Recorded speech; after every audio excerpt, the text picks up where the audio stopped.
Hey everybody, I finally got my caramel sauce up to 244 degrees, and let me tell you something.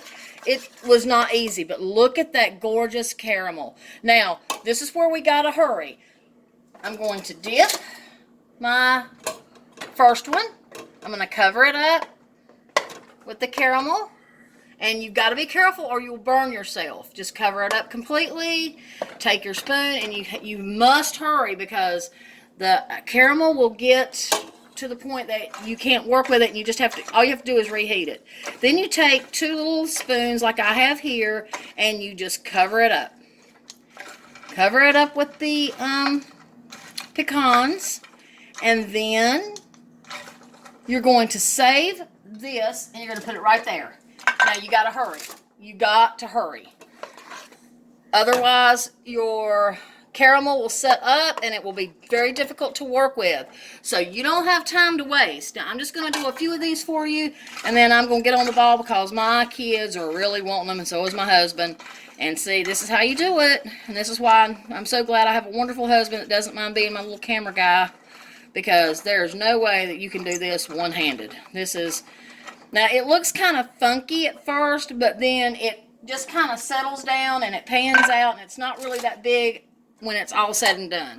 It looks really nice, and then what you have to do is you just have to wait for it to firm up, and then you can package them, you can give them away, you can even sell these. You can make these for Christmas, and then the most expensive thing about this is the pecans. Get a bunch on there. Just throw them on there. Be careful and don't burn yourself. And you just bury your log into the pecans. Now it looks atrocious right now, but after it settles, you shake off the excess, and it's a beautiful, beautiful candy. But you've got to be careful. You can't burn yourself. And like I said, it looks really big and atrocious right now, but I promise you, it all pans out when it sets up, and you just shake off the excess pecans, and it's just super delicious. Now, this caramel sauce is staying pretty fluid, which is great, because if it doesn't, I just spilled some pecans, but that's okay. I have plenty more. Because if it doesn't, your pecans are not going to stick to it. And this is the hardest part. And it looks like Wyatt is eating pecans. Great. But I'm telling you, this is super, super delicious. And that's how you make it. Look at that gorgeous caramel sauce, y'all. Look at that. Isn't that just gorgeous?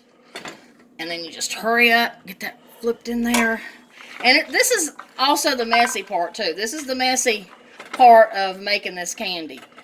And like I said, you got to be careful and not burn yourself. You got to have everything prepared.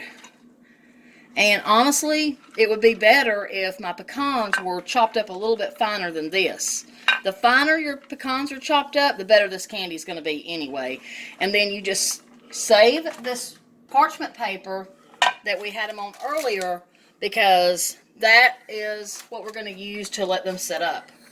And this is so good, y'all. Oh, thank you, God. The caramel sauce is staying pretty fluid, so it's not any trouble. Okay, peace and love, y'all. I got to go and finish making this candy and then finish making Sunday dinner.